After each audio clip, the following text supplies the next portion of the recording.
Hello everyone, you watching filmy saga. ఇప్పుడు Hanuman review చూద్దాం. Direct పాయింట్లోకి వచ్చేస్తున్నాను నేను. ఈ హనుమాన్ క్లైమాక్స్ ఏదైతే ఉందో దాని నుండి మనకు వచ్చే ఎక్స్పీరియన్స్ని అసలు డిస్క్రైబ్ చేయలేం. దాన్ని ప్రశాంత్ వర్మ తన యూనివర్స్లో నెక్స్ట్ వచ్చే సినిమాల్లో ఫుల్ ఫ్లెడ్జ్డ్గా చూపిస్తే మాత్రం బ్రదరు థియేటర్లు తగలెడిపోతాయి. ఆ రేంజ్ ఫీల్ అది. స్క్రీన్ మీద దేవుని చూస్తే ఇట్లా ఉంటుందా? I have no words to say. నాకైతే కొద్దిసేపు ఊపిరాడలేదు థియేటర్లో. ఇట్లా కంపేర్ చేయకూడదు కానీ నో ప్రాబ్లం, మీకు అర్థం అవడానికి చెప్తున్నా. ఈ Hanuman climax is equal to 10s and 100s of Kantara climax. అంత ఫీల్ ఉంది అందులో. అందుకే నేను చెప్తున్నా, మీరు ఈ హనుమాన్ సినిమాని అస్సలు మిస్ అవ్వద్దు. Theatre experience is a must for this film.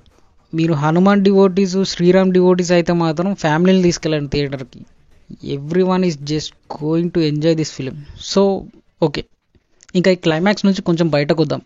ఎందుకంటే ఈ రేంజ్ క్లైమాక్స్ ఎక్స్పీరియన్స్ ఇచ్చాడు కాబట్టి ప్రశాంత్ వర్మకి నేను కొన్ని సలహాలు ఇద్దాం అనుకుంటున్నాను. ఎందుకంటే there is definitely a problem in Prashant Varma writing. దాన్ని కొద్దిగా మార్చుకుంటే మాత్రం ఇక ఇతన్ని ఆపేవారు ఎవరు ఉండరు.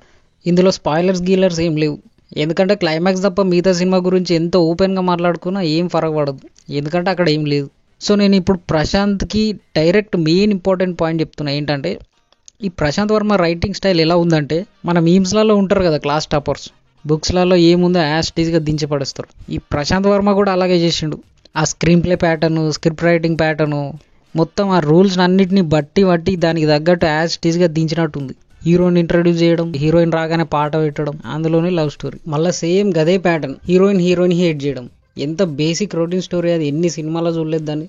మళ్ళా గదే చూపిస్తే ఎట్లా యాక్సెప్ట్ చేయాలి దాన్ని? బట్ ఐఎమ్ వెరీ షూర్ ఈ ప్యాటర్న్ ని ప్రశాంత్ వర్మ పక్కా ప్లానింగ్ తోనే చేసిండు. అతనికి ఏమి ఇంటెన్షన్స్ ఉన్నాయేమో మనకు తెలియదు, కానీ ఇది మాత్రం తెలియక చేసిన పని అయితే కాదు. సో ఇది పక్కన పెడదాం. అదంతా ఫిలిం మేకర్ సైడ్, అదంతా వాళ్ళ ఇష్టం.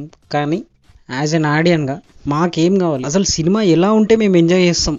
అసలు మేము ఏం కోరుకుంటున్నాం అంటే, we want you to break all those old rules. అవన్నీ బ్రేక్ చేస్తూ మాకు మీ క్రేజ్నెస్ని చూపించాలని కోరుకుంటున్నాం. హిట్స్ ఫ్లాప్స్ లెక్క చేయకుండా, సేఫ్ గేమ్ లాంటి డీవియేషన్స్ ఏం లేకుండా జెన్యూన్గా ఒక సినిమా తీస్తే చాలు. అలాంటి సినిమాని ఎన్ని రోజులైనా సరే మర్చిపోము. కానీ ఇట్లా అదే రొటీన్ స్ట్రక్చర్ని ఫాలో అవుతూ తీసే సినిమాలు మాకు వద్దు. ఆ రొటీన్ స్ట్రక్చర్ని ఫాలో అయితే అయ్యాడు, కానీ దాన్ని కూడా సరిగా ఎగ్జిక్యూట్ చేయలేదు మనోడు. ఆ హీరోయిన్ క్యారెక్టర్ని డాక్టర్ అంటాడు, కానీ ఆమె మొత్తం నిబ్బిలాగా బిహేవ్ చేస్తుంది. ఆమెను చూసిన ప్రతిసారి ఇరిటేషన్ వచ్చింది నాకు. ఇక మెయిన్ విలన్ సీక్వెన్స్లు మొత్తం పోరాగాల సీక్వెన్స్ లాగా అనిపించినాయి. ఆ క్లైమాక్స్ ఫైట్ కూడా అంతే, మొత్తం బుగ్గా అనిపించింది. ఏ సంబంధం లేకుండా హీరో వాళ్ళ అక్క చంపేస్తాడు, కానీ మనకు మాత్రం ఏ ఫీలింగ్ రాదు ఆ అక్క చచ్చిపోయింది ఏమైంది అని. ఫోర్స్డ్గా ఇరికించాడు ఆ డెత్ సీన్ని. అదైతే మిస్ఫైర్ అయింది, సరిగా రాయడం రాలేదు మనోడికి. కానీ ఒక ఇంట్రెస్టింగ్ థింగ్ ఏంటంటే, మన మీమ్ రిఫరెన్స్లు, మీమర్స్తో చేయించిన కామెడీ మాత్రం పర్ఫెక్ట్గా వర్కౌట్ అయింది. అది చాలా సినిమాల్లో పెడతారు కానీ అది అసలు వర్కౌట్ అవ్వదు, కానీ ఇక్కడ బాగా వర్కౌట్ అయింది. అసలు ఇలాంటి సినిమాకి నేను రేటింగ్ 2 stars కూడా ఇవ్వను, కానీ ఈ సినిమాకి 2.75/5 ఇస్తున్నా. ఎందుకంటే just because of that climax. మనోడు ఆ క్లైమాక్స్ని ఎంత బాగా తీసినంటే అంత బాగా తీసి, అదే టాలెంట్ తోటి మనోడు తన నెక్స్ట్ సినిమాలు కూడా రాయడం తీయడం చేశాడు అనుకో, తన ఆపేటోడు ఓడి ఉన్నాడు ఇంకా అంతే. సో ఈ సినిమాకి నా రేటింగ్ 2.75/5.